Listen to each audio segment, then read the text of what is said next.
What's up, everybody? Welcome to Around the Bases, December 2022, Thursday morning. It's the bearded wonder. Joined by the stat guy and by Jay McLovin. How's it going, guys? I'll tell you how it's going. I'm pissed. I want to find one of these money trees that Major League Baseball found and plant one in my backyard. Hey, I'll tell you right now, man. Hey, guys, no bullshit. I'm fucking pissed. I'm disgusted. I hate the way we conduct our politics these days. I hate the fact that we're letting known terrorists, arms dealers go for WNBA star. No offense. Hey, Brittany Griner, I'm glad you're home. But ESPN, you mentioned nothing about the other Americans that are held over there that were supposed to come home, quote unquote, with her. You mentioned nothing about them. So I'm disgusted. I hate everything about Biden and his administration. He can go fuck himself. Okay, I'm off my rant.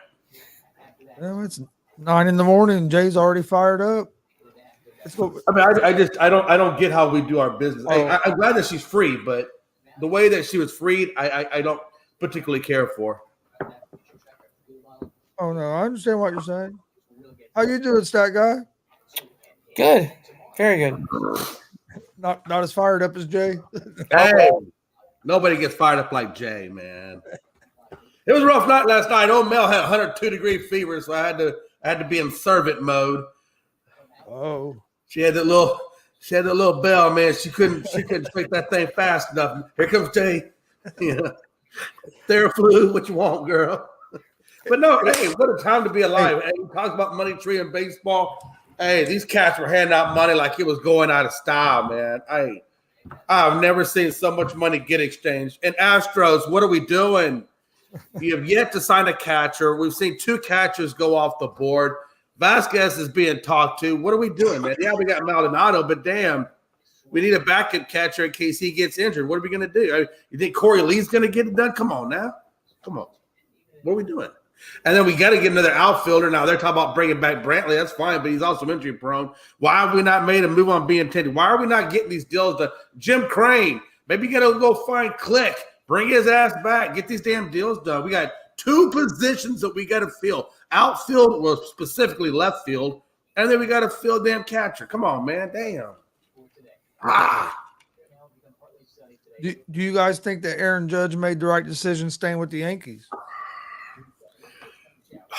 I don't know, man. Philosophically, I guess if he loves the team, financially, hell no. I think I'd have taken that 400. I don't know, man. 40 mil. He would have been. I don't even think he sees the 40 mil, that extra 40 mil. I think he would have retired probably by then. So probably. Yeah, probably. I mean, he has a great fan base out there in Newark. Everybody loves him. So I think he did at the end of the day. What do you think, stat guy? I think he did in terms of the money, but I'm more curious to see what happens with the Giants and what direction they go, because if you remember back when the season ended, the Giants general manager said they were not going to get outbid by anybody for Aaron Judge. Well, they got outbid. So now what? How are you going to look your fans in the face and say, well, I did not do what I said I was going to do? Frankie says I sound like an upset Astros fan. Frankie, if you would not have signed Aaron Judge, I promise you'd have sounded the same way. What a time to be alive, old Frankie over there. Hey, look, just because you got your start, don't mean you're going to start picking on us. Yeah, I think Judge made the right decision for a couple reasons. One, they're being with the Yankees. He's familiar, but the other reason is that ballpark. It's a hitter friendly ballpark. Ball flies out of there. Where if you go, say you went to San Diego, that's a little bit bigger diamond. That's lower at sea level. The ball don't fly out as well. Not saying he still wouldn't get home runs because he's a big, strong dude, but I don't think he's going to hit many home runs there as he will in Yankee Stadium. But I do think he's going to have to win a championship, or everybody's going to call this contract a disappointment if they gave him 9 years and all this money if they don't get at least one World Series out of it. And it's true. And let's be honest. I mean, yeah, the Yankees did, fill up or secure up that hole. Yeah, they did, get Severino contract and things like that. But at the same time, they lost Justin Tyone, which I'm not a Tyone fan, but still, I think Tyone is better than Montas. And so when you let go of Tyone, Montas is going to slide up. Now, Frankie says he's okay with that rotation. That's fine. I mean, if you're okay with the rotation, that's fine. But I just don't think like they have addressed their biggest need, which is that bullpen. You know, they have glaring holes in that reliever and back end. If you think that Chad Hamill, because they like what Aroldis Chapman didn't even. I mean, he's out there still in his house, probably chilling on the couch. So they have a glaring need at closer. They don't have a good setup, man, or even a good middle relief. So what are we talking about with the Yankees? I mean, honestly. Yeah, they got their big piece of getting Judge back, but they still got other moves they have to make if they want to get that team the team around them good enough to go after a World Series. I thought the biggest team that really did the best was the Phillies. I felt like bringing in Trey Turner was a great move at shortstop, but it also is a gap fill and run production while you have Bryce Harper on the sidelines, and you'll get him back at the All-Star break. And my God, when he comes back, you throw him into the lineup, man, that's going to be ferocious. But again, they brought in Walker, they brought in Strom. They're decent mid-level relievers, but is it going to be enough to get them over the hump? Because still, in my opinion, they're hurting in the relief department.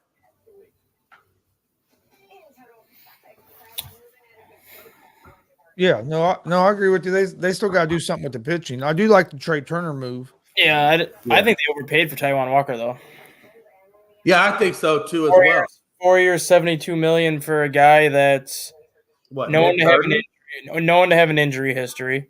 A guy that really hasn't done much until recently, and this was his best season this past year, and even the second half wasn't that great. He had a really good first half, but he kind of fell off in the second half, and he's getting paid basically ace money to be a middle of the rotation, back into the rotation guy, because if you look at the Phillies rotation, you're going to go Zach Wheeler, Aaron Nola, and then Ranger Suarez before you even get to Taijuan Walker. So you're paying your number 4 starter basically number 1, number 2 money, which in my opinion is way too steep for what Walker brings to the table. Right. And neither one of those guys are a closer. So are you still going to have to bring in Suarez to close out games for you and still be the starter, which is what I was kind of getting at with that as well. Question, man. The Boston Red Sox brought in that Japanese phenom, is it Yoshida, on that, 5-year, actually wound up being $105 million contract with some kind of transfer fee or something stupid like that. Either way, it averages out to about $21 million a year for him as an outfielder. He's about in his mid to late 20s. I mean, was that a good move for Boston? Being that they just let go of Bogarts, is that going to be good for them?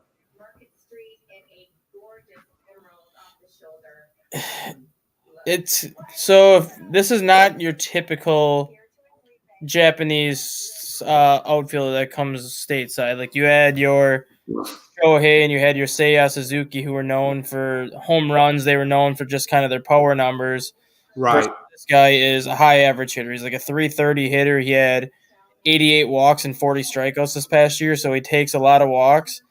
I think he's similar to Ichiro and just the guy that just goes up there and puts the ball in play. He might have a little bit more power than what Ichiro had, but he certainly doesn't have the speed. But he's a left-handed hitter, and you've seen how small right field is at Fenway Park. So he could easily be a 25, 30 homer hitter just because you play with him playing at Fenway. All you have to do is hit the ball 320 feet, and that's out of the ballpark in right field in Fenway. So if he can become more of a line drive pull hitter, he'll have a decent year as long as he can keep that eye at the plate and continue to put the ball in play the way he did. But what do you think about Boston as an overall team? I felt like the letting go of Xander to go to the Giants, it's like you're bringing in one, but you're letting go of one. So it's kind of like you fill one hole, but then you open up another hole. I still feel like the Sox have not really overall improved their team. They really haven't at this point yet, just because they don't have any pitching. They don't. They had Nathan Eovaldi was basically the only pitcher they had last year because Chris Sale's a shell of what he used to be. came back from being injured, and then he gets injured 2 starts into his season, and I don't even know if he'll ever be the same. He might not even be able to be a starter anymore just because of all the arm issues he's had. They need to address pitching somehow, and they're not going to be. They did actually address their closer. They brought in Kenley Benson, I believe from the Braves. Am I correct? Yeah, but what good is 35 2-year deal at what? 32 mil. He had 41 saves last year. What good is that going to do though if you don't have the starting pitchers that can give you the lead? Oh no, I'll get it. Trust me. I'm just saying they addressed the back end of the lineup in terms of the rotation. They just didn't address the starting pitching or even the relievers. So I know what you do there. The back end don't do no good if the front end can't. Boston is not true. Sometimes the back end can get you to the front end, but we won't. That's a whole other conversation for a whole other day. But wrong show, Jay. Wrong show. Yeah, Boston is in on. No, you're right. My bad. I was on a relationship show earlier, so I'm transitioning, but not really transitioning like that. But, Jay's thinking about his OnlyFans account. Hey, if I had an OnlyFans account, Jay might be a little richer or a little poorer, depending on how you look at it. But no, seriously, I agree with you. They have no front pitching. They have really not any middle. So and that's my point. It's great that they brought over Yoshida. He's got a great contract. But I think as an overall whole, this Boston has just been really super quiet, given all the pitchers that they have available. And they can still go after Rodon. Carlos Rodon is out there, so they can still kind of bring him in. But yeah, the Yoshida move brings a little bit of an intrigue, though, because the Red Sox are one of 4 teams that are in the running for that Kodai Senga, that really good Japanese pitcher who's expected posted today or tomorrow. So you got to wonder if having Yoshida come over can help Boston land Kodai Senga, because now all of a sudden you get Kodai Senga, he immediately becomes the ace of that Red Sox staff. They can turn around and bring back Eovaldi, and then you at least have a solid 1-2 punch out of those two, and then they can maybe fill out the rest of the rotation with, I'm not going to say like mediocre pitching, but there's a lot of guys out there. There's like Drew Smiley out there. You have Wade Miley out there. You have a lot of pitchers that would be very good kind of back end of the rotation starters, but even those guys are better than what the Red Sox threw out there last year. So if they can get Senga to come to Boston to be their ace and then turn around and bring back Eovaldi, I think that gives them at least a nice starting point to be a lot more competitive this season than they were last year. So let me ask you this: since we've been talking a little bit about pitching, man, you saw the Mets brought in Jose Quintana, the left-hander, about 33 years old, 2-year, pretty cheap deal, 2-year, 26 mil. How do you think he's going to fit in with that rotation of Verlander and Scherzer? I think he is basically going to take over the Taijuan Walker spot. So you're looking at basically a number 4 or a number 5. And they got him on a cheaper deal too. Right now, I think the Mets have to figure out if they're going to bring back Chris Bassett or not, because Chris Bassett was their number 3 last year, and at times when Jacob deGrom was there, Chris Bassett was pitching like an ace at times last year. So the Mets could theoretically have 3 ace caliber pitchers at the top of their rotation if he comes back. Then you have Quintana, and then once you get to your number 5, you got 4 or 5 guys that you could use that if they wanted to just kind of flip-flop and play matchups, they could. But the thing with Quintana is, and this is coming from a Cubs fan who's seen the best of Quintana and the worst of Quintana, you never know what Jose Quintana you're going to get. You could get the one that goes out and strikes out 12 men in 7 innings and gives up 1 hit, or you could get the guy that can't even get out of the first inning because he can't throw strikes. I think that's part of the reason why his contract is what it is, just because you don't know what Jose Quintana you're going to get. I'm curious. So they got Scherzer, they got Verlander, 2 incredibly talented pitchers, but also 2 older pitchers and 2 pitchers that have seen time been on the injury list. And even Verlander last year, you saw that last year, he had to kind of take some time off for a hot minute due to injury as they got towards the end of the season, right before the end of the season, actually. How do you see this Mets, the beginning of this Mets rotation? Their 2 biggest pitchers, as old as they are, but as good as they are, can they last? I think they can last for 1 year. I don't think they can last more than that, especially Verlander, because he's 30. He's gonna be 39 next year, going on 40. No, he'll be 40 next year. He's already 39. Okay, so he'll be 40 next year. I mean, Yeah, that's what I'm saying. Because by the time the season starts, he'll be 40. yeah, you cannot expect him to pitch the level he pitched at last year much longer. And I don't care if he is the defending Cy Young winner. I don't care if he put up the season that he had this year. Paying $43 million a year for a 40-year-old pitcher is freaking asinine. I don't care how good of a pitcher you are. That kind of for 2 years and that kind of age is just stupid. So I think they got like a 1 or 2 year window with Scherzer and Verlander to try to go deep and maybe win a World Series or something. Because, like you said, Verlander maybe two more seasons at the most. But see, and Roger Pettit, though, brings up an interesting point about Verlander. And here's the thing, Roger. I get what you're saying. If they limit his play, they can stretch him out. The problem with that is Verlander's not going to allow that to happen. Dusty Baker had even suggested to Verlander, hey, instead of every 4 days, let's go every 5, every 6. And Verlander's like, hell no. No, I don't want to pitch on anything more than 4 days rest. Verlander specifically only wants 4 days of rest in between his starts. So the thought process, and it's a good thought process on your part, because that's what I would think too.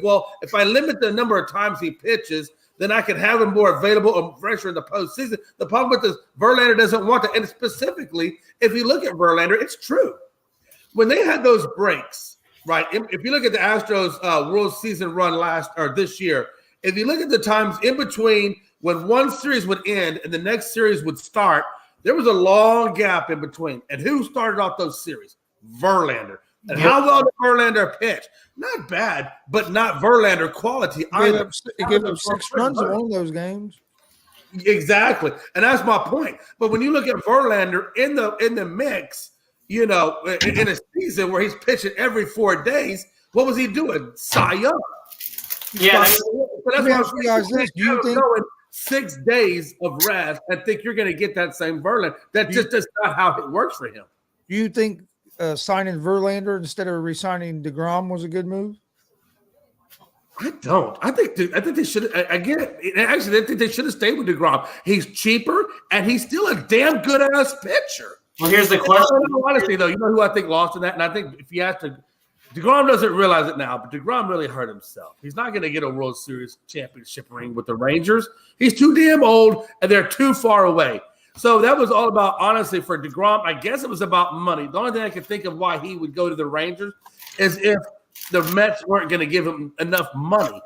But the Mets was the best opportunity for DeGrom to ever get a ring. And when he went to the Rangers, he just gave all that up. Not necessarily, and I'm gonna say why in a second here, but we gotta pull out some magical dust if we think the Rangers are going to the World Series, Justin. We have to consider who their manager is, though. Bruce Bochy is their manager, a guy that won 3 World Series in 5 years with the San Francisco Giants. Well, is he gonna get out there on the mound and pitch? He knows that he's gonna get the whole plate and hit. Who the hell do they got, Dustin? What do you mean? What do you mean? What do I mean? They got last place. They got Jacob deGrom now as a starter. They did not have any ace last year.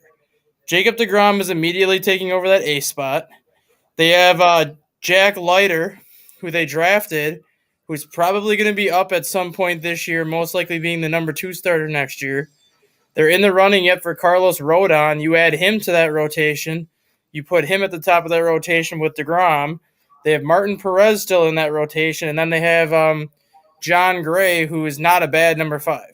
Let me ask you a question about Rodon. Hey, let's go back to the Rodon. Let's just look at the Rodon thing for a second. How good do you think Rodon's been over his career? I can think of 2 seasons that he's had that were good seasons. The rest of his career, I'm not sold on. I mean, yeah, he's been healthy finally. And that's basically why he's finally looking like the pitcher the White Sox thought he was going to be. Because when he came up back, I think it was 2013 or 2014 was when he was a rookie. When he came up, he was viewed as a top 10 prospect. in Major League Baseball. He was Hold viewed. on, let's go back for a minute. You said health. So let's think about this for a minute. Because health is a very big, important thing in baseball. What has been one of DeGrom's issues? Health. Which, again, is because of DeGrom's age and things of that No, nature. it's actually not because of his age. Well, it is part age. It's because of how usage. It's because of how he pitches. Well, that's what I'm saying. He pitches age and usage. Well, usage being the way that he. You're right.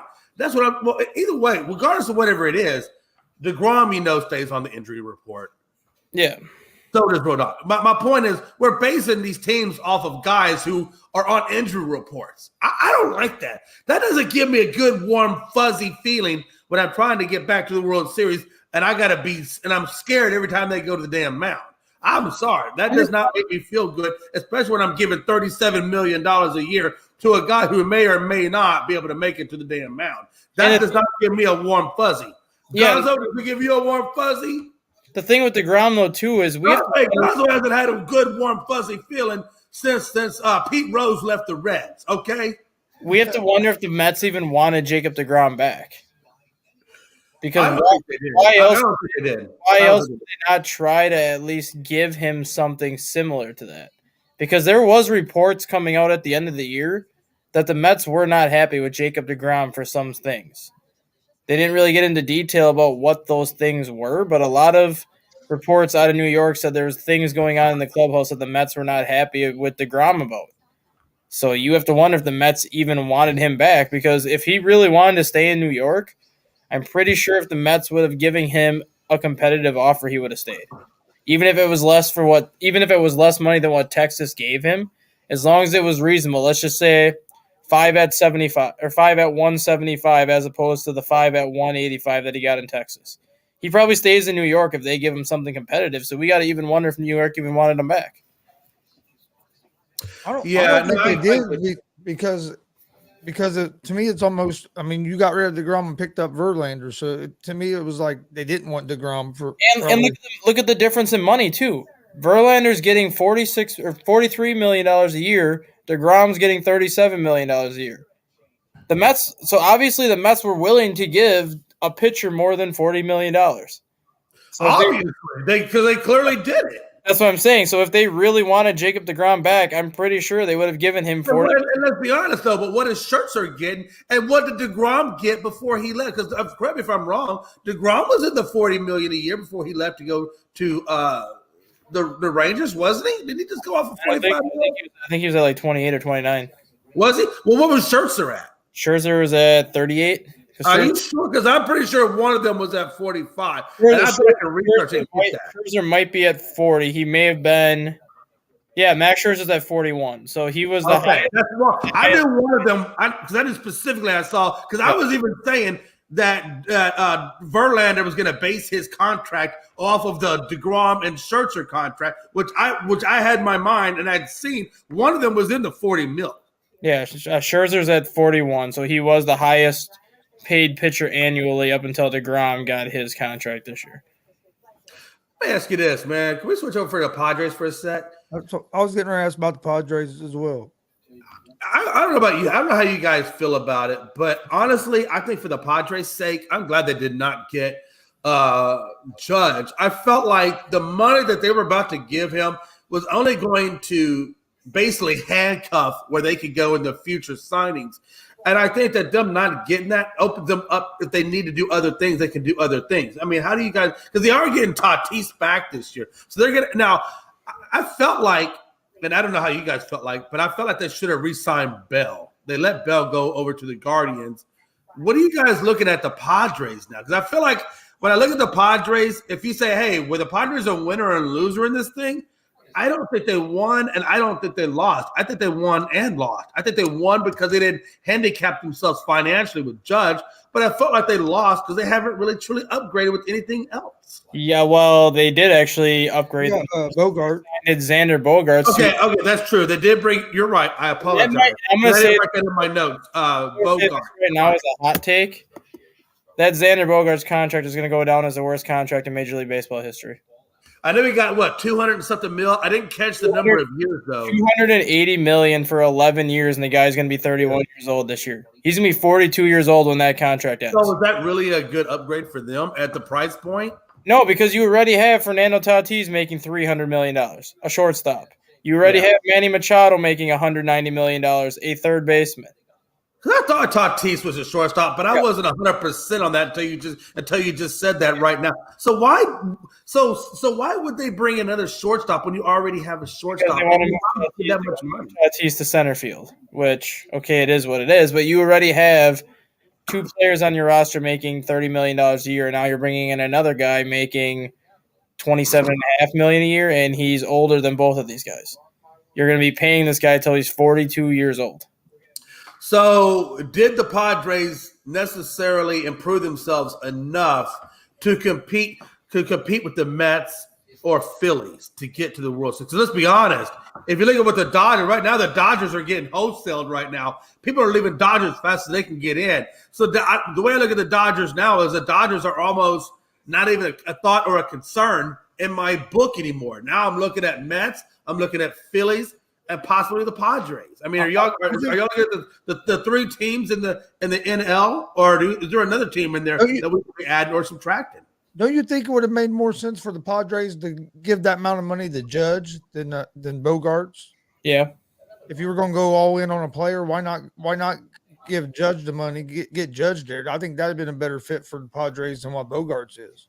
I think the Bogarts signing makes the Padres good in the short term, at least for the next, I'd say, the next 5 years. That contract's really going to help the Padres out. It's when Bogarts gets to be 36 years old, when Machado gets to be 34 years old, and when Tatis is hitting in his 30s, when that contract's going to start to look bad, because then you're going to have to figure out how are we going to pay these three guys $150 million a year when they're all approaching 40. Because every single one of these guys outside of Manny Machado is going to be 40 years old when their contracts end. Bogarts will be 42. Tatis will be, I think, 38 or 39 when his contract ends, and Machado's going to be 35. Hey, real quick, Frankie, put that comment up by Frankie again. Frankie, if that really is a truth, and I'm sure it is, hey, I'm sure he probably did do that. But I hope that Judge is listening, or somehow or other this podcast makes it to Judge's ears at some level. Judge, the first thing in contract negotiations, you never let a person know you want to be there. You make them earn that money. You probably could have got $400 million from the damn Yankees had you played the cards right. No offense, but when people say all rise financially, Judge, sit your ass over in the corner because you just gave up $40 million. Yeah, but he got 360 more. and whoever Judge's agent is, shame on you. You should have advised your client better. What they offer him at the beginning of the year? Two something? Yeah. Oh, it was below 300, no doubt about it. I think it was seven at 216. I think is what they offered him at the beginning of the year. I'm just telling you right now. I don't know how you guys feel about it, but if I was a neurosurgeon and I went to school for umpty thousand decades and I finally got my first hand at a knife operating on somebody, and they came to me and, oh, sir, by the way, your annual salary is only going to be $300,000, and then some asshole's getting $400 million, and he's only been playing in baseball for 2 or 3 years. What a time to be alive. I'm just saying, maybe you should have had a different career choice. Jay's been on one today.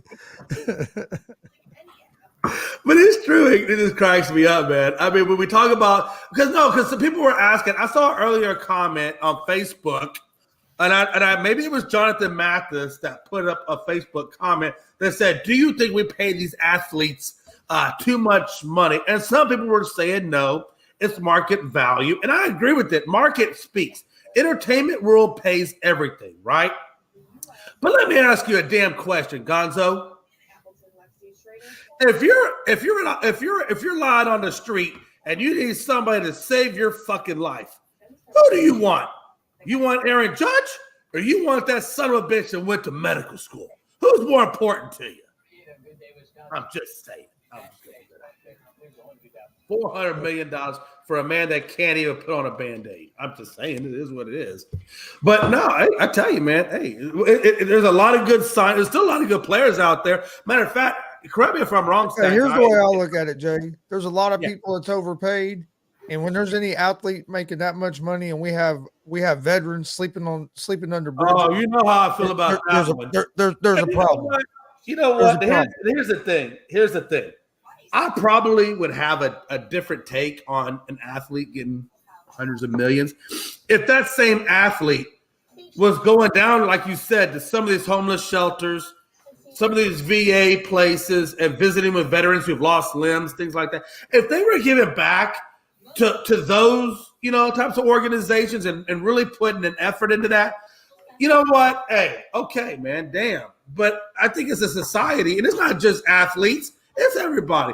We really got to do a better job of taking care of those who have taken care of us. And I don't think we do a good enough job of that. Mm-hmm. And a lot of us have more money than we ever really will need in any number of lifetimes. I mean, think about it. I don't know about you guys, but if I'm Aaron Judge and I'm getting $360 million, I mean, I don't know how much a man needs to live on, but I'm pretty sure $360 million, I could do 300 lifetimes, or even maybe make a really big, significant impact on people, who have less and need something that went out there for our country that maybe the VA, can't give them the right percentage to help them or whatever.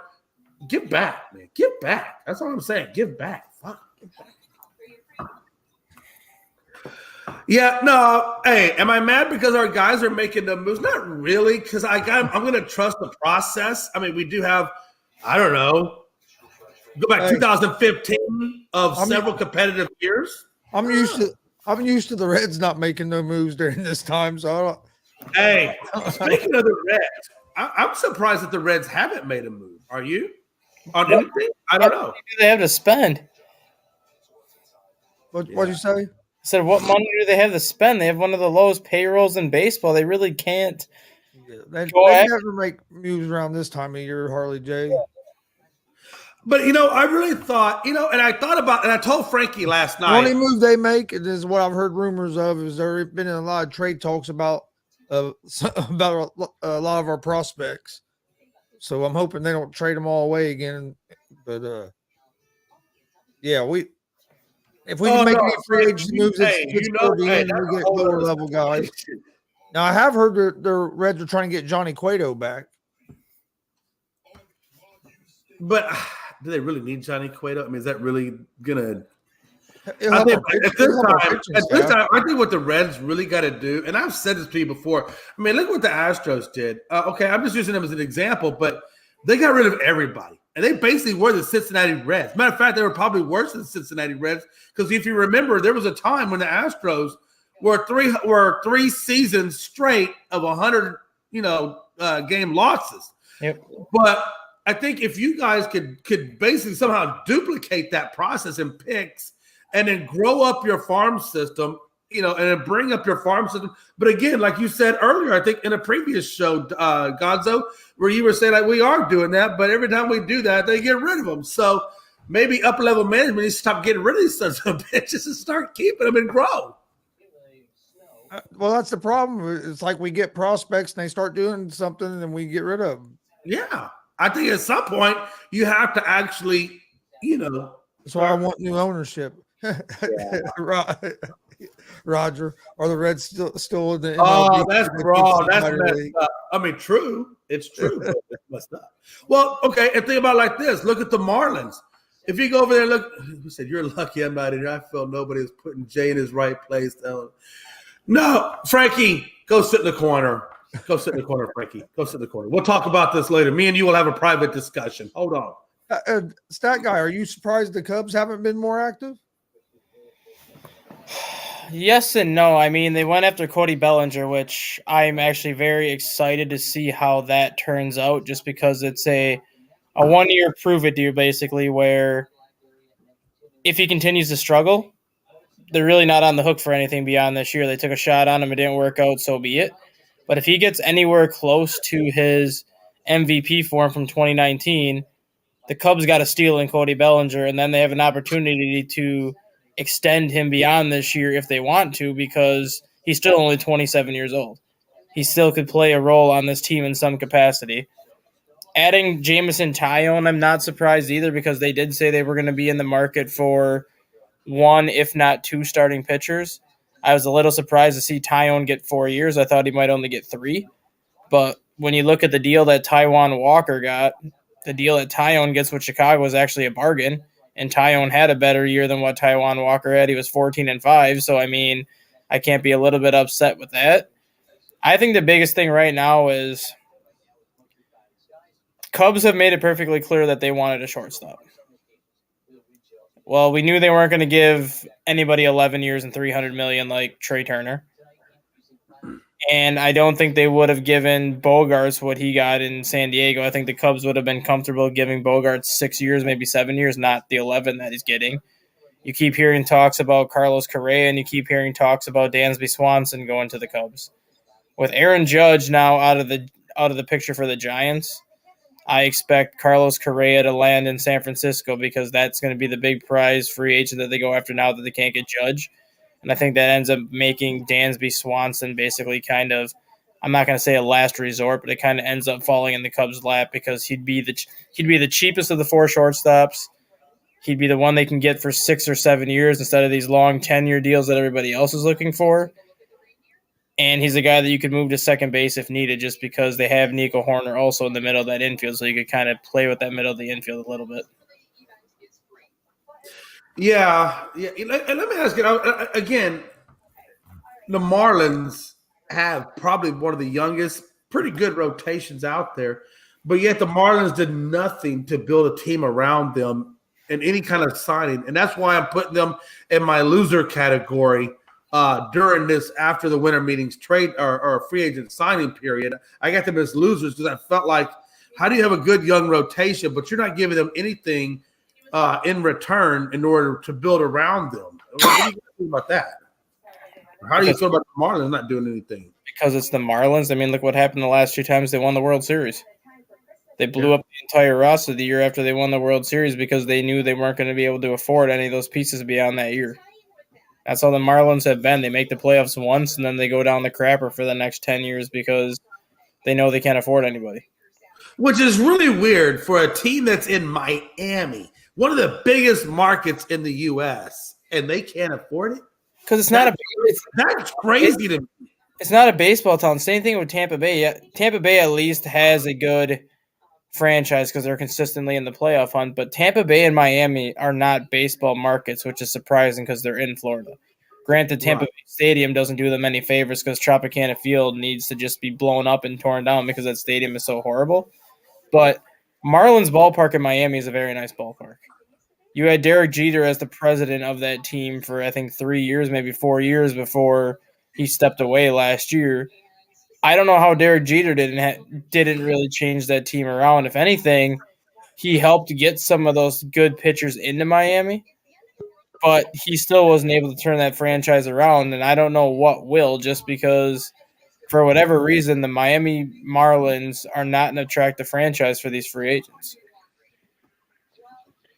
All right, Frankie C. You would think Miami would be a more attractive spot for free agents, but I guess if you're football or basketball, which seems to be that type of but it doesn't make sense because Miami has such a big Latin-based community. And where do we get most of our players nowadays from? And Latin-based country. There's no state taxes in Florida either, which is why I'm surprised you don't see like a Carlos Correa type of player want to go to Miami because you don't have the state taxes. So they would end up getting more of that money than going anywhere else because of the taxes difference. No, I get it. Roger, to answer that question, is it sustainable for baseball? Well, hell, it's sustainable for football. It's sustainable for basketball. But I do see your point with baseball because baseball truly does not get the crowds or the fan support like those other two sports get. Baseball does a poor job of marketing itself. They do, man. They do a terrible job of marketing. Bring Frankie in here. I know he's ready to get in here. I'm already in here, you stupid idiot. Oh no, sir. No, sir. We're not calling names today. Calling names. We're not calling names today. You can come in here when you can be nice. Suck Now, my let's try left, it again. Frankie, suck let's my try it left again. nipple. I I'm was sorry. on the left nipple. Hold on. I'm No, sorry. I was Is on the this- left nipple. It's chafing. I went to the right. I'm sorry, Jay. Is this your show or is this Chris and Stats Guy's show? All I'm right, sorry. thank you. So don't have the right to take people out. Just sit there in your corner and be a good boy and be an analyst. Thank you, sir. Sip on your straw. What man drinks with a straw?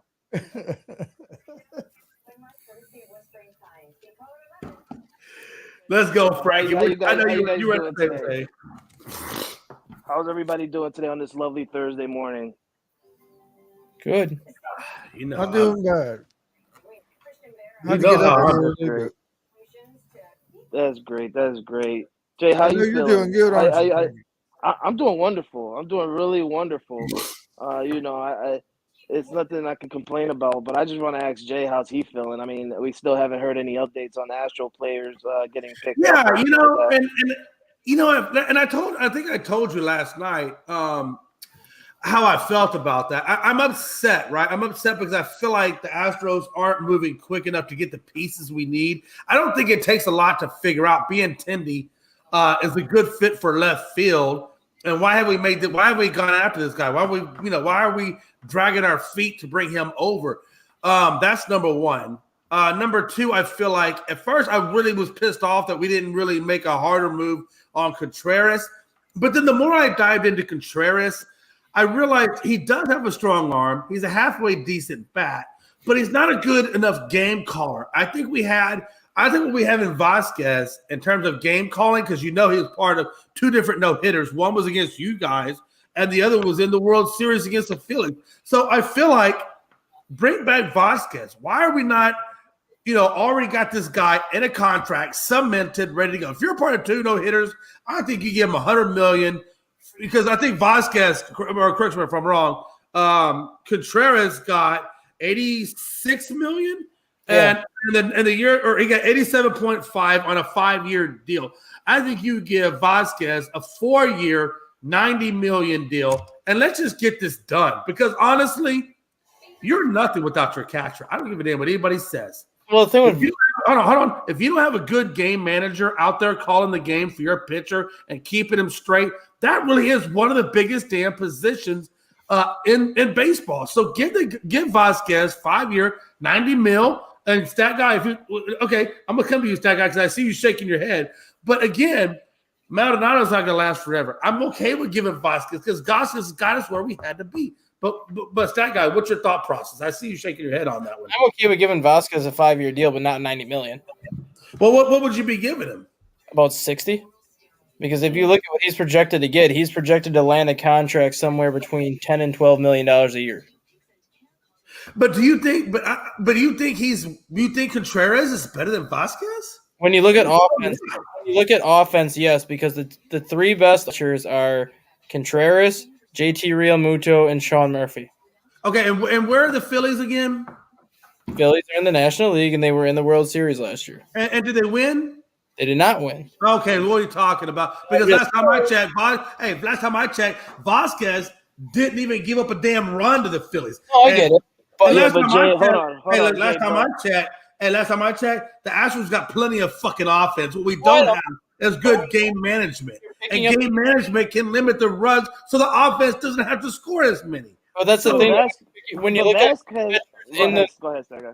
when you look at catchers in baseball, there's very few offensively minded catchers. So when you have an offensive minded catcher like Wilson Contreras, you're willing to spend more than probably what he's worth. I don't think he's worth what the Cardinals gave him, but he's one of the better offensive catchers in baseball. So on that theory, but on your theory, so if I'm able to get a couple of base hits, maybe I contribute 2 RBIs every now and then in a game, but my game management or my game calling allows the pitcher to put bad pitches, and I give up 6. What do those 2 that you just thought you got me matter? I like Vasquez more than I like Contreras. I was hoping the Cubs would make a run at Vasquez, and who knows, they still might. But you know what I'm saying? Like, I know what you're saying. I know what you're saying, but managers and GMs don't think like that. They want. I'm okay with giving a guy money if I I still feel think like old school baseball where they want offensive catchers. offense, and that's why I can. right. I just think sometimes I feel like sometimes we pay a guy money when he doesn't fully deserve it, and then the guys who fully deserve it, we don't pay him shit. Yeah, no offense to Aaron. Hey, watch it. No offense to Judge. 62 home runs is fucking amazing. Yeah. And damn near getting 2 out of the 3 categories for the Triple Crown is amazing. But when I see the Astros have your number and you really don't matter too much to us, I really don't give a damn if you get 300 million or 400 million because it's still not going to give you a World Series. So, but that's what I'm saying. But then I look at a guy like Alvarez, right, who gives you home runs every damn time. I can't tell you how many games the Astros won throughout the playoffs and the World Series that was strictly designated to Alvarez. Matter of fact, the one I said, the one that went 450, the one that really should have gone out the park and about 5 alleys down, that one was freaking huge, and we all know that was huge. But I've never seen Aaron Judge in the biggest of the limelight do that.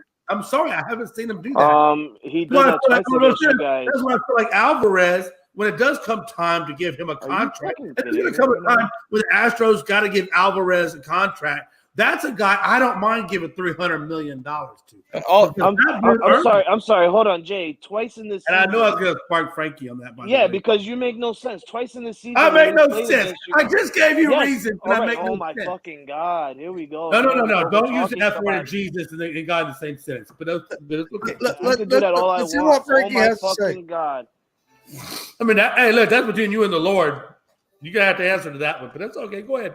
So you're going to go ahead and sit there and say that Judge has never done something like that. When he played you guys, I believe we played you 6 times this year. Yes, we won twice out of those 6 games this year. But on those two, or okay, whatever, 2 out of, yeah. So out of those 2 games, what happened to the 4? What happened to the 4? Shut your What mouth. happened to the 4? We got 8 out of 10. Shut your mouth. So 8 out of 10. Hey, Jay, let him We finish. beat you 8 out of 10. 8 out of 10. I beat the Yankees 8 out of Jay, 10. let him finish. 8 out of 10. I mean, in those two games that we played, we were. Oh my God! Are you done? 8. Are you done? 10. I don't know. Hold on. I'm done. I'm not a mathematician. I'm not a mathematician, but 8 out of 10. What is that? How good is that? Is that like 80% I'm the only one of the that can time join on a podcast with Jay because I can take his shit every time he overtalks somebody. I don't care what he says. I can just overtalk him as well. But other people can't handle Jay, and this is why I had to come on here to shut Jay up. So out of those 2 wins that we got out of you, we were down by 3 points. Can you remind me and name me the person again who hit the home runs to seal the winning games? Who was it? It might have been Judge. It might have been Judge. It was Judge. And I'm okay. Hey, I'm okay giving you 2 because I took 8. I'm okay. Look, I give you 2. I'll take 8. Last time I checked, I kicked your ass 4 times over. Because I don't know, 2, 4, 6, 8. Who do we appreciate? Alvarez. Jay, you're the only. You like how I rhymed that Alvarez shit? You like how I rhymed that? 4 times. 4 times I took you. Oh, shit.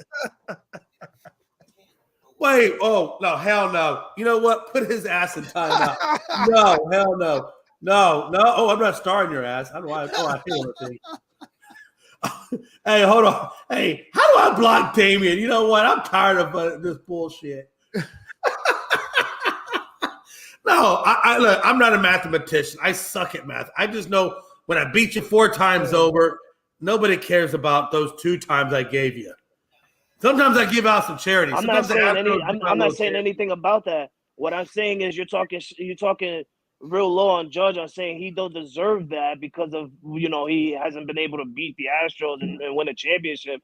Yet those 2 games that we won, Aaron Judge hit the game-winning home runs while being down by 3. Look, again, I'm not saying that Aaron Judge. Yes, you are. Yes, you are. Yes, you are. I started out saying yes, you are. Yes, you are. I started this conversation out giving props. I even gave evidence. I said he hit 62 No, you didn't. No, I did. Comments, and you didn't give Aaron Judge no props. Oh, that wasn't a good deal. I would have took the $400 million. What I said was, hey, you got 62 home runs. You got 2 out of the 3 categories. You said all rise, and the Astros said all sit down, and we took the championship. What, 4 games to none? And so yet what we are were still what are we rising, talking about? Jay. Hey, listen, We were all I still know rising. is they should stay sitting down. But the thing is, Jay, you can't just because they didn't win a World Series don't mean Judge don't deserve to get paid. I'm not saying the man don't deserve to get paid. That's not what I'm saying. I'm saying sometimes we pay a man too much. Sometimes we pay a man not too much. He got 360, the same amount of money that the San Francisco Giants were going to give him, and yet you over here saying he should have got $400 million. Jay, At this time, I'm just saying some things to keep you really pissed off. Jay, if you're saying that Aaron Judge got too much, what about Mike? What I'm saying is sometimes we pay people. Okay, watch this. Like I said to you earlier, I understand Alvarez didn't get the Triple Crown. I get that. What about Mike? And I'm not even saying that Alvarez got 62 home runs. What I'm saying is that Alvarez, every damn time, that dude comes up with countless home runs. But that's only if he's not getting paid right, that's Aaron Judge has been known to disappear in key pivotal moments. And if you don't think so, I want each and every one of you to go back and revisit all the games that the Astros played. Hold on. And I want you to count the number of times during the Astros-Yankees series, that Aaron Judge struck out versus got the big home run. And then I want you to weigh those numbers in. And then I want you to get back to me. Because I think if you do that, you're going to have a different tone of voice. What I'm saying is if Alvarez... I watched every one of those damn games. If and every time Aaron Judge struck out, I was clapping my ass off. If you think Alvarez... All sit down. Hey, if you think Alvarez is overpaid, that's on the Astros for being cheap. No. Aaron Judge's fault. I didn't say he was overpaid. If anything, I think right now Alvarez is underpaid. That's what I'm saying. If you think Alvarez is underpaid, that's on the Astros for being cheap. No. They're going to correct that. I promise. So you're going to they're going to rectify that. I'm just saying. Jay, are you going to sit there and there's people I think that get the Quan. So you're but saying always deserve you're saying is you think Alvarez should be making a high pace rate. So you think Alvarez should be getting paid more than Judge is what you're saying? I think it should be damn near equal. Yeah, I do. Because I'll tell you right now, you know how you beat Judge? Throw him low. Watch him chase and watch him strike out. And if you don't believe me, even Stat Guy, if Stat Guy's worked his weight, and if Stat Guy has watched Aaron Judge at bats, even Stat Guy will tell you, how do you beat Aaron Judge? You throw him low. You give him and if you ask that guy, which I know he will tell you the right answer. Hey, Stat Guy, has Aaron Judge's chase rate went down? Yes, his chase rate went down.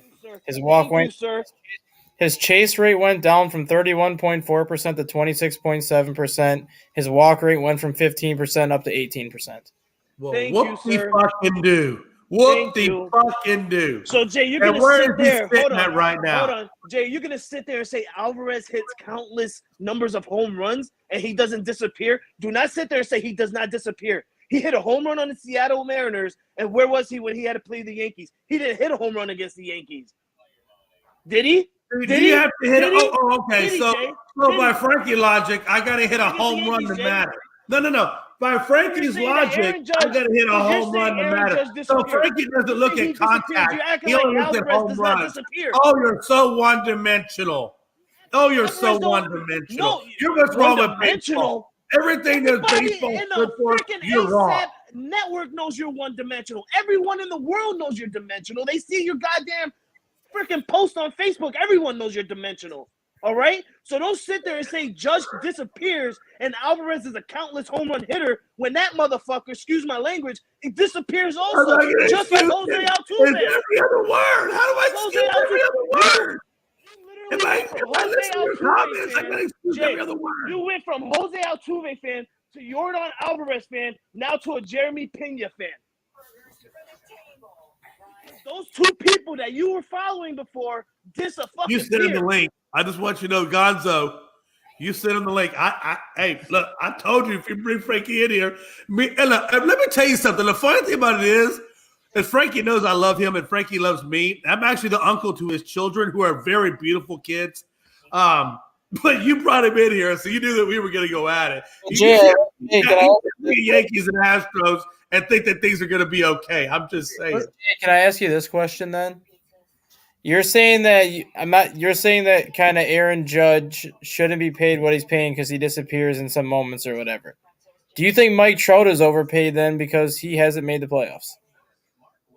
Oh, and that's not even a bad comparison. That's not even a question. I'm not going to answer that because it's the freaking Angels, and I think that's a stupid thing to ask. I'm sorry, no offense, that guy.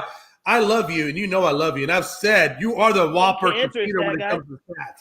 But you can't ask that question. That's not even a fair stat guy. That's not even a fair question to ask me. Give me a fair question, and we'll go from there. That is a fair question because it's not a fair question. Stat guy, it's not fair. And if it is fair, I want you to explain why it's fair.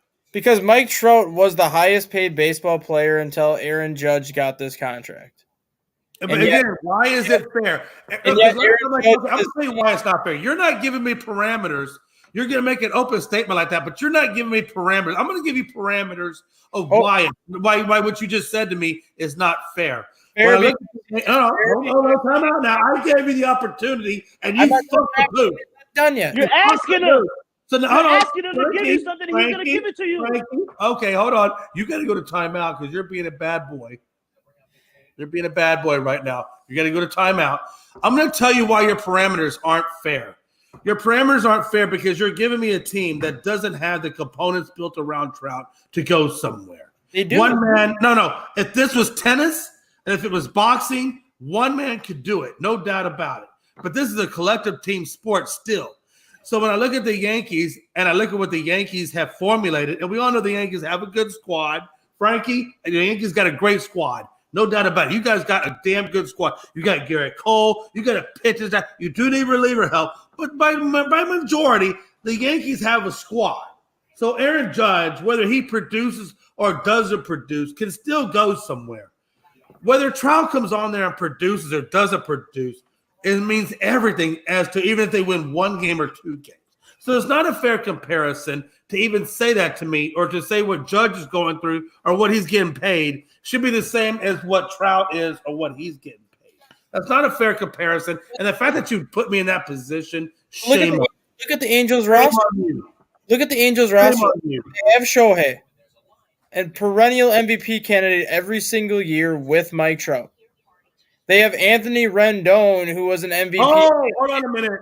Roger Predit just backed me up on that. They paid Trout, but they brought nobody to help him.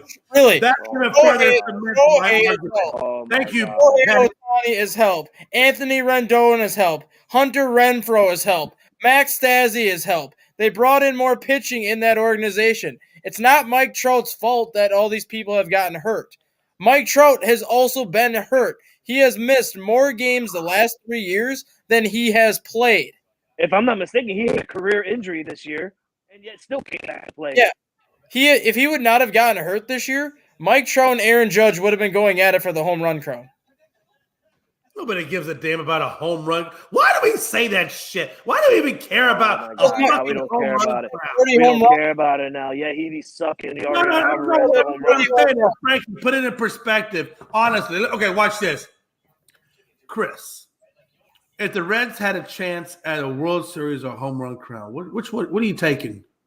Oh, my God, that's not even the same. Not even the same. Chris? That's not even the same. That's not even the same, though.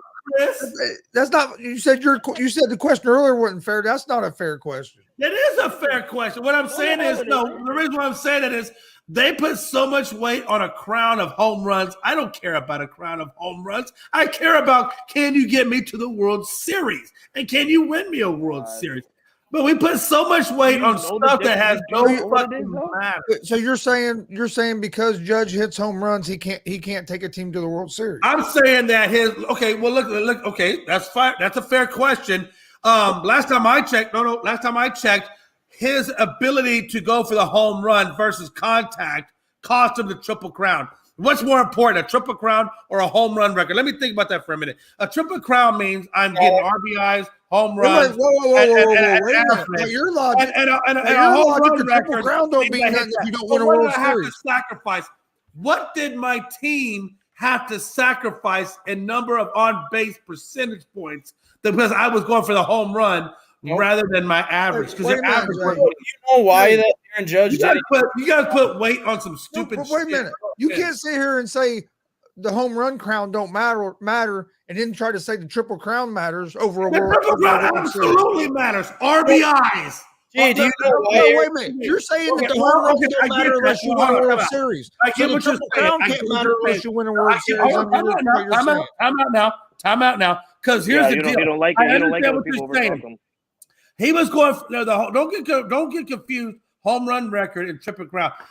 Judge was already winning the triple crown. He'd already had more home runs than anybody. Yeah, and I'm not saying the triple crown really matters. What really matters, hold on, the only stat that truly matters is on base percentage. Anybody want to disagree with that shit? Because I'll fucking destroy all you motherfuckers if you want to tell me on base percentage. What I'm saying is, Jay, by your logic, why it don't matter unless you win a World Series. That is exactly what I'm trying to tell you is his fight to get that 62 destroyed his on base percentage. No, it did not. Yes, it did. He had every time he didn't get that home run because of walks.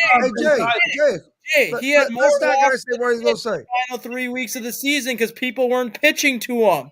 He had a better on.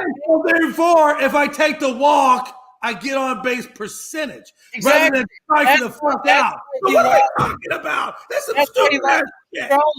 Because he took more walks. And the guy that was chasing him in average, Jose Miranda, was getting pitched to. So he was allowed to get base hits to bring exactly. Thank you, Roger. Oh my God, I don't know where you are, but I wish you were a part of this fucking show because I'm dealing with a bunch of people that have no fucking clue, man. You don't even know what you're saying yourself. No, I do know what I just done. Hey, I know Roger. Roger's a good dude. I see him at a lot of wrestling shows. Hey, Roger's a good dude. Roger's actually smarter than probably the three of you IQ and baseball all together. And I don't know if someone who says, coming from someone who says, if I ever meet Roger, I'm gonna buy his ass a beer. Coming from someone who said home run crown is the same. Look, guys, I think at the end of the day, look, there's a couple of things that really matter the most. I do need a hug. God, I need a hug. I would go hug my wife, but she's got 102-degree fever. She's congested as all fuck, and I don't even want to get within 6 inches. But hold on. What I'm saying is this. 6 feet, sir. It's 6 feet. Maybe 6 feet. But I think we can all understand. Look, there's two categories that matter the most in baseball. When you're a hitter, it's got to be on-base percentage, number one. And then your average is number two, because your average will tell you how many times you're getting on, in terms of that. So why do we put so much weight on trying to get a home run when we should be putting weight on getting on base, getting RBIs, and not striking out? And your on-base percentage, or even getting walks. I mean, if Aaron Judge would have just taken those walks, so to that guy's credit, and Frankie, you know this, they weren't pitching to Judge. So why not just take the walks? He did take the walks. Hold on. Why not just take the walks instead of striking at bad pitches? Take the walks, get on base, and do something for your team productively rather than trying to do singularly of trying to get that number 62. See, why not this tells me I'm gonna answer you. This tells me right here that you don't even watch Aaron Judge play baseball. You're right. I don't watch Aaron Judge. I know. No, I know, because clearly you're not seeing that. Oh, I've seen him like 10 times. He was taking the walks. You think walks? You're saying why wouldn't he take the walks? Do you think even if he does take the walk, that ups his batting average, Jay?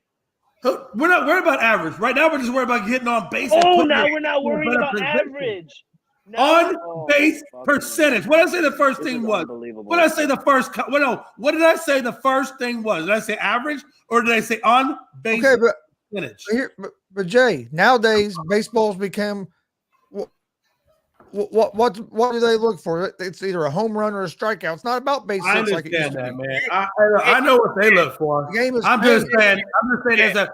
just saying as a person who wants my team to win, if a guy's on base versus striking out, hell yeah, let's go, baby, all day. Jay, do you know who led the American League in on-base percentage? Well, I know Tucker was around 867, so I think the on-base percentage. Calm down, Frankie. I didn't say that Tucker was. I didn't say nothing. You're thinking of on-base. Say nothing. You're thinking. I thought I heard him in the back because I'm so. Look, Frankie's got my PTSD worked up On right base, now. on base, Jay, if you're I thinking think it's gotta be so the on base percentage. Yeah. Jay, on base let us plus on base plus slugging is what you're thinking. Anytime you're in the 800 and 900 range, they take your on base percentage, add it to your slugging percentage. You're thinking of on base plus slugging. If Well, you're that is what I'm thinking. if you're going strictly with an on base percentage, Aaron Judge led the American League with a 481 on base percentage, which means he was almost on base 50% of the time. So not only was he hitting home runs, not only was he hitting the ball to get on base, but he was taking walks. That's the reason why he lost the Triple Crown, because those final 2 weeks of the season, he had more walks than base hits because people weren't pitching to him, so he took walks instead of trying to do too much. The guy that was chasing him in batting average saw pretty much a pitch to hit every single at bat, and that's why he ended up passing him in batting average, because he was getting pitches to hit. Jay's just showing his true colors of being an Aaron Judge and a Yankee hater. That's all. No, I'm not an Aaron Judge or a Yankee hater. I love Aaron Judge. I love Aaron Judge because every time he faces the Astros, he strikes out, and we love strikeouts. See, there you go. It's true. Another hating. It's true. Another No, hating. I'm just saying. I'm just trying to tell you, I love Aaron Judge. I don't hate Aaron. I don't hate Aaron Judge, and I don't think, and I do think he does do a great job. Again, would I want him on my team? No, I don't. I'd rather have Alvarez on my team than Aaron Judge. But I like Aaron Judge. I think he's a great baseball player. You're insane. You're insane. No, I'm not Alvarez insane. I got World Series rings. What do you got? I got World Series rings. What do you got? Where's Alvarez at on the left field? Where's he at on the left field? Because I specifically God, have a man. message. Hey, look, take your Aaron Judge. I don't care. I specifically have a message from you yourself. From you yourself, Mr. J. McLovin, the Mr. Astro loving fan. I got a message from you yourself that says even you don't want Alvarez on the left field because he doesn't play good defense. So you're telling me you would rather? You'd rather have? No, Alvarez? you're right. I don't disagree with you there. I don't disagree. See, again, you're confusing it. I'm okay because there's a DH for a reason, and I'm okay with having Alvarez as my DH, which is why I wanted to go after a Benintendi to take over the left field, and I'm good. Hey, before we get out of here, let me ask you guys this: has there been a Wait, team? we get out of here? Hell, I thought we were just getting heated up. Has there been a team that has surprised you with not making moves so far during free agency? The Dodgers. The Astros. Nah, the Dodgers. Well, okay, I get what you're saying because I get it too. I don't know why the Astros, quite honestly, I don't know why we haven't gone after a catcher or a left fielder, which is why I want Benintendi. They have said that they were looking to bring back Brantley, but at the same time, Brantley does have some health issues, which he had that torn labrum last year, which is why we didn't see him in the World Series. But what I love about Brantley was when the Astros were down 2-1, he came into the clubhouse, and his leadership and what he said in that clubhouse put the Astros back into a mental mindset to take the World Series.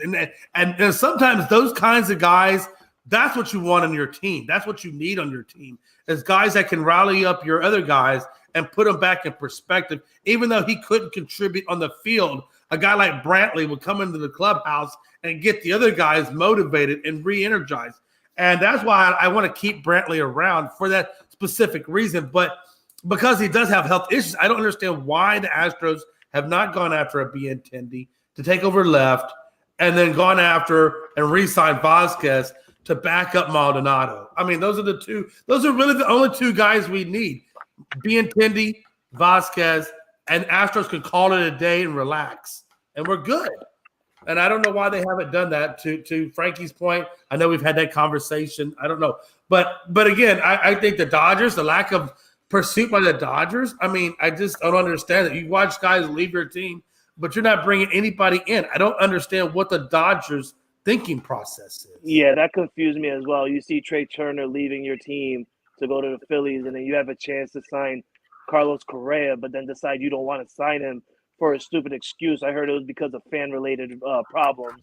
I think that's just a retarded, or excuse my language. I Yeah, shouldn't be saying that's that why I word, heard but too. They didn't sign him because they were afraid of fan backlash. at the end of the day, Yeah. I'm sorry. We hate some players at the end of the day, but you can't tell me that you're going to be a fan of that team and not love the player, certain player that comes on your team. If Let me ask you this, If Jose Altuve hey, comes to Frankie, the to put that Yankees, point, Frankie, if the Yankees had the opportunity to move on from a Gleyber Torres at shortstop and bring in a Carlos Correa, would you do it? I will do it because I will move because Carlos Correa is a good shortstop. Well, He's a Kei is good a good hitter. shortstop. I mean, he is. I would move IKF from shortstop, put him on the bench, or maybe put him even at third base if you want to get rid of Josh Donaldson, because I've been hearing rumors between Josh Donaldson and Aaron Hicks that might be getting traded soon. So I'll put IKF at third base because that's where he's a Golden Glove winner. Put Carlos Correa at shortstop, and then you can have Oswaldo Cabrera, or you can have Oswaldo Peraza play second base. Yeah. Was there any stat guy? Do you have any teams that have surprised you?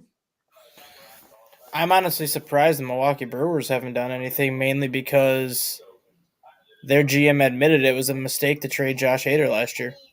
And then their GM steps down and is no longer the GM of the Brewers, and they brought in the assistant GM last year is now the GM, so I'm surprised he really hasn't gone out to try to make a splash. I mean, they traded away Hunter Renfroe, but they haven't done anything to basically – they could have went and got Kenley Jansen. They could have went and gotten any other closer for that matter.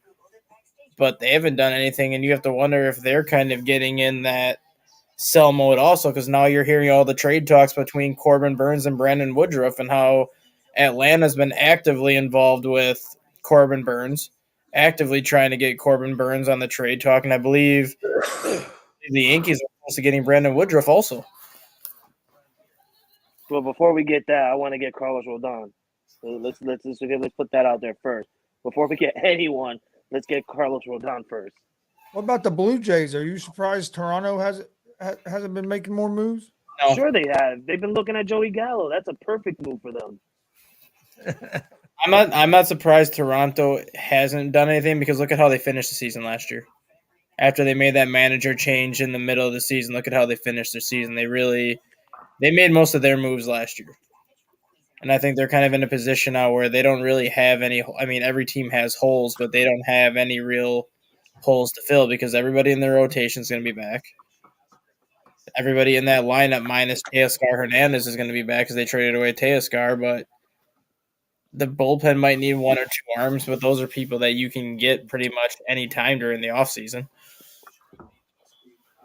I think the Tampa Bay Rays talked about bringing in possibly, or he wants to go get Rodon, which I think Rodon would be good in that rotation. I think he'd definitely be better than Frankie Montas. Matter of fact, I think if you bring in Rodon, I think I'd probably trade Montas for picks or whatever you can get for him. I'll put Montas as a reliever just for now. Or even, maybe you do that. But like I said, when you look at a guy's career average, Rodon is about a 56 and 46 win-to-loss ratio. And then he's got a 360 career ERA. His last 2 years have been pretty damn good. 21 with the Sox, he went 2.37 ERA. And then in this year with San Francisco, he went 2.88 ERA. So the last 2 years that he's pitched, 21 and 22, have been the best years of his pitching career. Stat guy, what would Carlos Rodon mean for the Yankees in terms of their advancement from where they were last year to where they could be next year? It would give two of the best left-handers in the American League because you would pair him with Nestor Cortez. Yeah. And then you would have Luis Severino coming back at full strength. So you're going to have a very good top three in the rotation there. Frankie Montas, I think he's going to have a bounce back year this year. And the only reason why I say that is I think the pressure of New York got to Frankie Montas last year.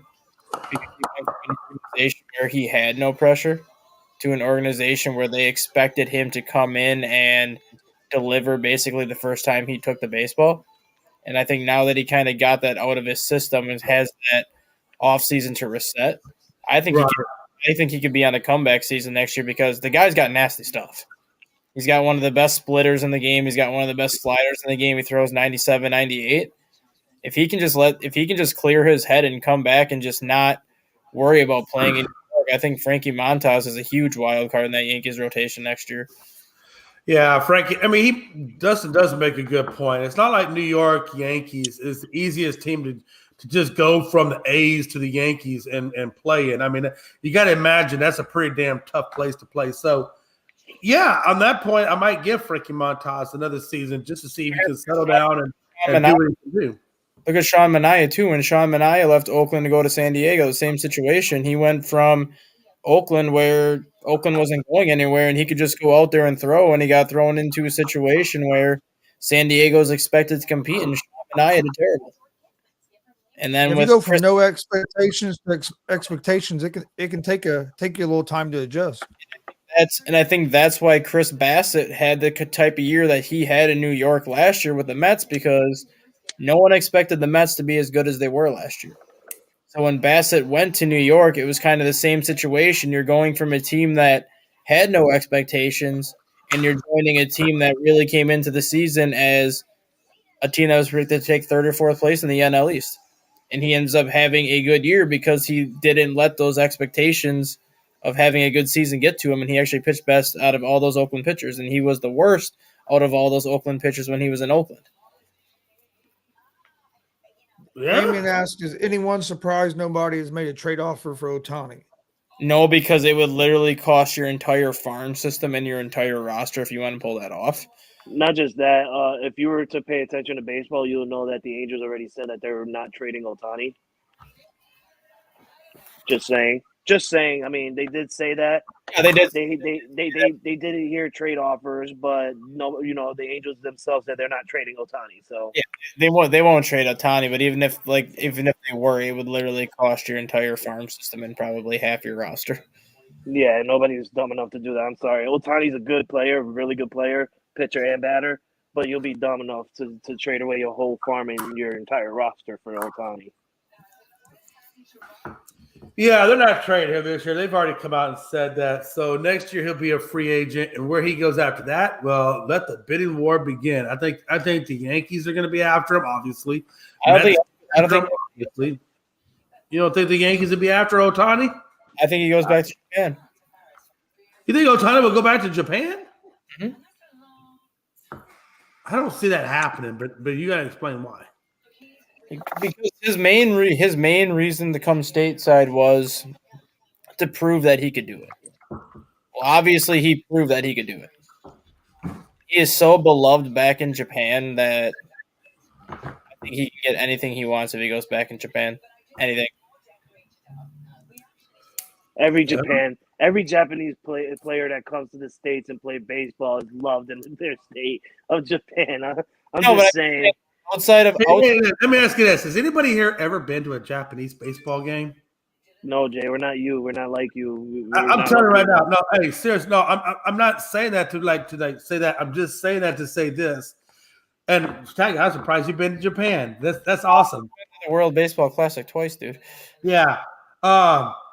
It's an incredibly weird. It's fun. It's weird. No, it's not really fun like it is in the States. I'm sorry.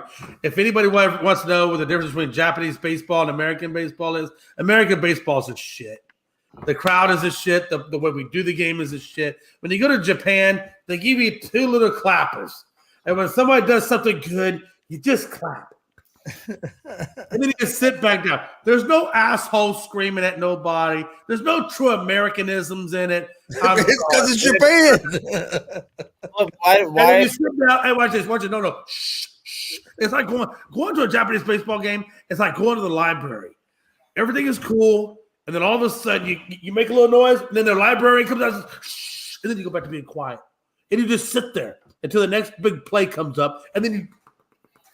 I swear to God, it's the craziest freaking thing I've ever seen in my life. And if it was the fact that I could get a Meg Kieran beer out of the vending machine, I probably wouldn't even call it. That's another. That's another reason why I think he goes back to Japan too. Is outside of Ichiro and Hideki Matsui, Name one Japanese hitter that actually stayed stateside after their original contract. Yes, there is a difference in wrestling in Japan and in America. Oh yeah. Because Japanese pitchers tend to stay stateside longer, but when it comes to Japanese hitters, Hideki Matsui and Ichiro are the only two that have lasted more than a decade on the States, because usually the Japanese player comes here for their 5-6 year contract, and then they just go back to Japan. Yo, man, Sui was my guy. That was my dude right there. Because Did he ever get a World Series? He did. Because look at Kosuke Fukudome when the Cubs. A long time since old Matsui. When did Matsui come here? What year was that? 2007. God, And he won a ring. Hideki's been there. And he won a ring, I think, in 2009. Yep. So he got a ring in 07 and he got a ring in 09? No, he came in 2007. He got his ring in 2000. Oh, okay. I'm sorry. I gotta go. That's going back. He got his ring in 2009 with the Yankees, and he was named MVP. That's what he played great. He was phenomenal. I miss that guy. For the Athletics, and it was with Oakland for 2 years. What a time to be alive. Jeez, hey, if you don't mind me asking before, because I know we got to get out of here, but when you look at all the signings and everything that's happened over the last day or so, what team is your winner and what team is your loser in this process? The loser right now, in my opinion, is the Dodgers, just because they haven't done anything to replace Trey Turner. They haven't done anything to replace Tyler Anderson. They haven't really done anything to replace the people they've lost. Cody Bellinger, too. Granted, Cody had a down year last year, but still another piece they haven't addressed to replace. Do you think the change of season will help Cody Bellinger now that he's gone over the Cubs? That's what I said. I think the Cubs are in a great position to have Bellinger because it's a 1 year deal where if he continues to struggle, you're on the hook for him for a year, and then you just part ways like nothing happened. And it's basically with Jason Hayward having 1 year left of his contract, Cody Bellinger's basically finishing Jason Hayward's contract pretty much. So who's your winner? I would say the Phillies, just because they got Trey Turner added to that lineup. That lineup was already lethal as it was, and now you add Trey Turner to the beginning of that lineup where you're probably going to have Kyle Schwarber lead off, followed by Trey Turner, followed by Bryce Harper when he's healthy. No. You don't get Bryce Harper until after the All-Star. I'm just saying. And that's if we're truly on time with his rehab. Well, I did hear a rumor that there's a possibility that Bryce Harper might come back towards May and before the All-Star break. If he does, that would be incredibly. It's going to be playing deep. No. What I'm saying is, the type of injury he took. If he comes back in May, great. But and then you add in with Harper and Castellanos and Bohm, Reese Hoskins. I mean, that lineup 1 through 8. There is not a hole in that lineup. Is it Bohm or Bomb? It's Bohm. I like Bohm. I like saying bomb. Because you can't say bomb at an airport. What time to be alive, man. who you got as your winner and loser? I think the Phillies are the winner. No, I'm definitely I pretty much am right there with Stat Guy. I said that I think at the beginning of the conversation that I thought the lack of what the Dodgers have lost and what they've added, in my opinion, takes the Dodgers right now, unless they just do something erratic, out of the equation. And for teams I'm worried about competing in the NL. I just don't get NL. I don't get the Dodgers now.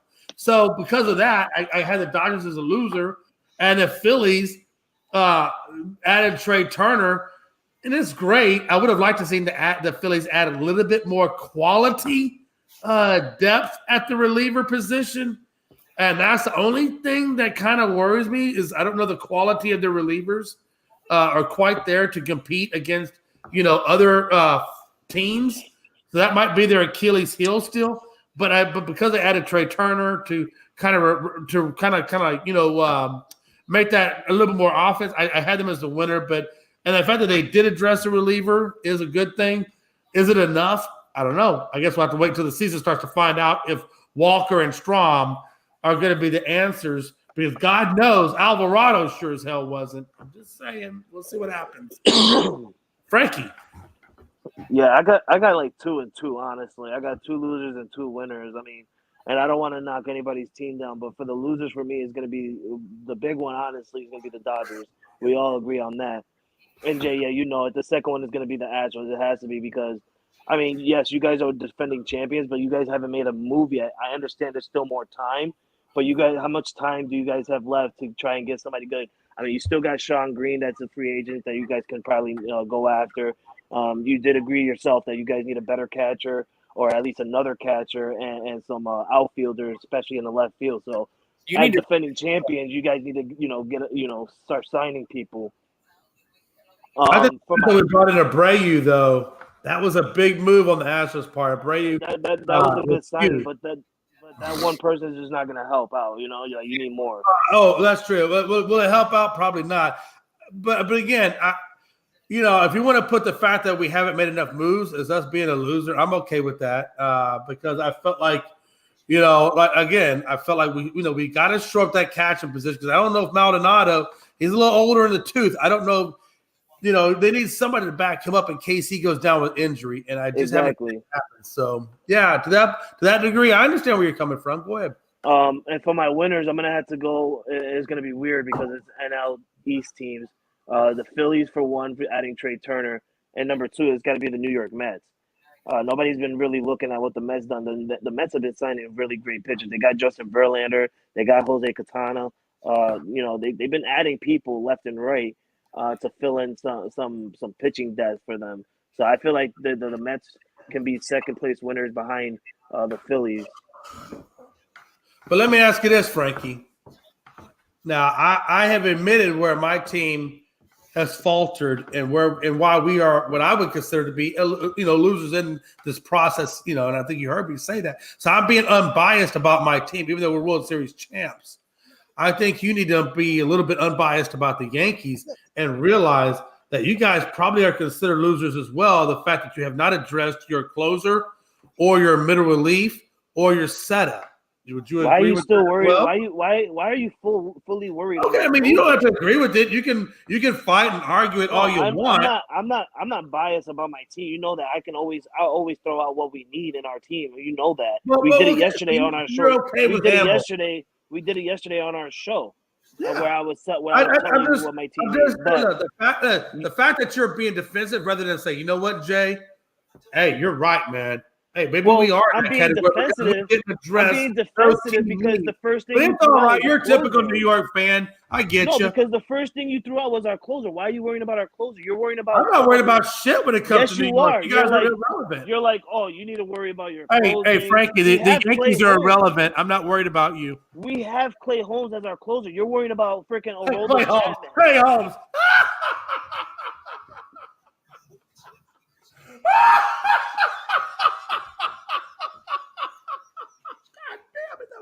Man, that's the best joke I heard all night. I'm gonna use that in my comedy routine tonight over at Demolition. Go ahead. It's real funny when you said that whole thing just now. Your southern accent came out because you know for a fact that what you said was unbiased. But anyway, no, I'm very unbiased. I felt like we were losers in this process. You're gonna sit there and think that Clay Holmes is not a good closer? No, he's not a good closer. He sucks all sacks. Oh my God! Yeah, after he got hurt. Oh shit! Now we're gonna bring up the hurt. Okay. We know where Frankie stands. Don't that change his another players? one of those guys. He's another one of those players. Typical Yankee fans. I just fanboy. Hold on, Chris. Fanboy. Change his players. Fanboy. Does that not change players when you get hurt? When they come back, does that not change your fanboy? Yeah. You're a fanboy. It's okay. Hey, yeah. You're a grown man crybaby. Shut up. Hey, Dustin, you're a 50-year-old man, but inside you're really two. I gave you good ass examples, but yet I'm okay. I just read that the Reds might be interested in Drew Smiley. You think that'd be a good pickup for them? On a multi-year deal because he's an innings eater and he's a veteran that can help those younger starters. That's what I was thinking too.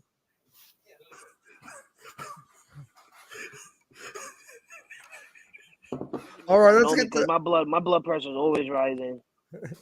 Let's get the final thoughts and get ready to get out of here. I'm going last. I'm going to third. I'm gonna go third. If I can reserve that right. You got what's your final thoughts, Frankie? My final thoughts is I hope everybody have a good day. Fuck the Astros. They're not really good. Everybody thinks that they're good, but let's not forget who cheated in Game 2 of the World Series. But nobody want to talk about that. You know, you got Marado using other people's bats when you're not supposed to. You got somebody who's using sticky stuff, but you know he wants to quickly wipe it off before going to the umpire. But we're not going to talk about that anymore, right? So You're so petty. You're so. Let's go ahead. Let's go ahead and just call the Astros champions because we're not calling them champions in 2017. We know that for sure. But other than that, I'm hoping to see a lot of good free agent signing teams today. We had some good ones yesterday, and expecting to see more today. Stat guy, what's your final thoughts?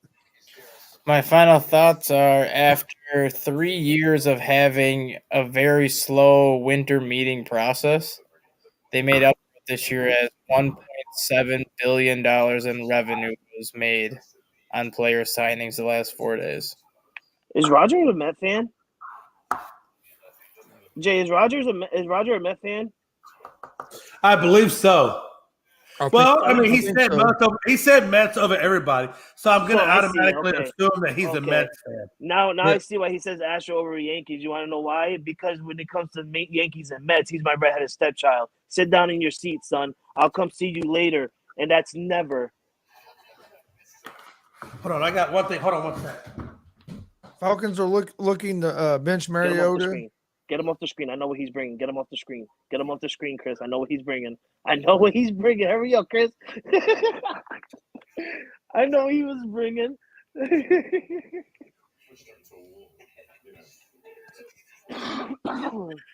Hey, listen. As an Astros fan, it gets tired sweeping away the residue of teams that never mattered. It gets tired of sweeping all these teams all the way to the World Series. It just gets tiring. Oh, hold on a minute. A little bit of Aaron Judge right there. Did you just lick your broom? broom? Yeah, you're nasty. You're nasty. Hold on. This is what Astro fans do, guys. This is exactly what Astro fans do. Hold on. Hey, this is my final thoughts. It's my final thoughts. You shut your mouth. I was quiet when you said your shit. Hold on. I got a little bit more Aaron Judge. Hold on. I got a little bit more Aaron Judge to sweep out for a minute. Hold on. He licked the broom. Okay. Broomstick. Okay. We have officially swept all of the Yankee crap that Frankie has spewed today. Oh shit! I just simulated that. Be quiet. I got 2 questions, Jay. Hold on. God damn it! It's my final thought. I thought your final thought was done. I'm not done because I keep getting interrupted. Listen, let me tell you something. Oh, how do you like it? Hey, hold on. Hey, let me tell you something. For those of you that quote unquote may have had a quote unquote issue with me, quote unquote simulate licking the edge of that broom. If you've never been to Afghanistan, you don't know what the fuck we eat over there. Trust me. And you think that broom is bad? What the government gives us what the government gives the average soldier to eat in combat is 10 times worse than that. I swear to God, that shit right there was healthier than what we eat. I promise you. Oh my God, that's disgusting. I bet you sweep your dog's hair with that. No, are you done? Are you done? Because last time I checked, I thought you were done when we swept you out the playoffs. But if you're not done and you want a little bit more time for your minuscule, irrelevant Yankees who did nothing and really truly to advance themselves, that's fine. Go ahead. Because when we beat you again next year in the playoffs, we're going to have the same conversation. Well, with the way you're going, hold on. Okay, I'll tell you what. Let's try this again. Frankie, give me your opening thoughts, and when you let me know, I'm gonna come back to my turn, and I'll be quiet and wait. Opening thoughts. We're not starting the show over. my opening thoughts is how Jay dirty can be. I just love how people who don't matter always got to say something about those who do. And those who do matter have nothing to say about those who don't. Jay, you're the biggest one who But I will always say this. I will say, people as the like reigning Major League Baseball champions, Houston Astros, because we are the champions. It's always a beautiful thing when I'm at the top of the mountain and I'm looking down at the bottom and I see the Yankees there. And it just tickles my throat when I see Frankie watching me play I think licking that broom tickled your throat. When I'm playing the Phillies and Frankie's over there on the couch in the fetal position because he wishes he could be me. People always want to be other people, right? People always want to be winners. And when you're a loser, you always want to be a winner. God, what a time to be alive. I'm just saying to be alive. I'm a winner. I can speak for everyone else here. Hey, I'm a winner. None of us want to be like you. Hey, I'm a winner. And Frankie, well, Frankie's Frankie. Frankie is the afterthought. Frankie didn't even win a game against the Houston Astros. So what qualifications does he really have to speak to me?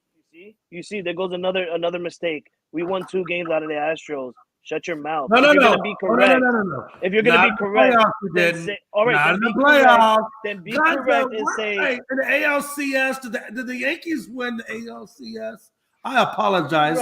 Be more correct. You win the ALCS. Be more correct, Jay, and say. There you go. No, you did not win. You did not win the ALCS. So be more accurate. It doesn't matter. More accurate. Stop being a Southern guy. I wanted to say something else, but I'm trying to be polite to you.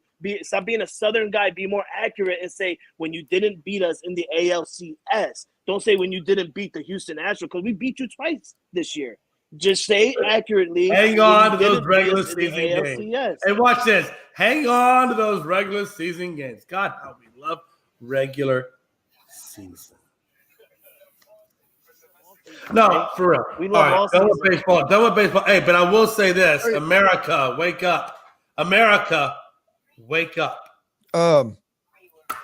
Damien, I'll have to do a little more research on that. We'll talk about that on the afternoon show. About to say, how are you gonna jump from baseball to what does it say around the bases? Does it say around the end zone? Yeah, we'll talk around the leagues. Hey, no, listen, hey, listen. I do have one thing to say. Hey, America, listen, man.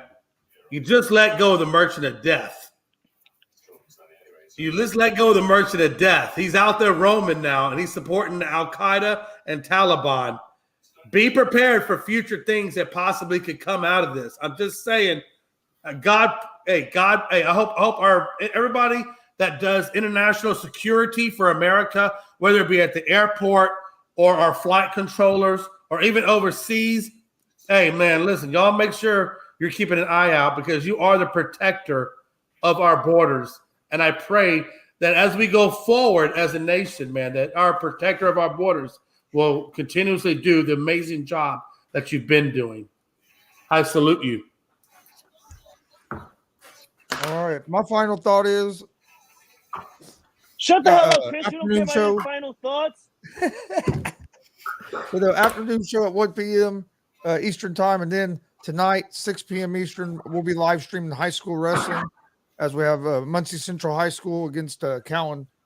Going to be pretty cool. A buddy of mine coaches Central, and then my former high school coaches Cowan. We're going to be live streaming that at 6 p.m. this evening. So come join us for some high school wrestling. Did you say first time doing some amateur wrestling? We usually do the pro wrestling stuff. Don't forget Unscripted tonight at 7. Yeah, Unscripted tonight at 7. We will see you guys tomorrow at 9 a.m. for another episode of Around the Bases. Thanks for joining us. Have a good day.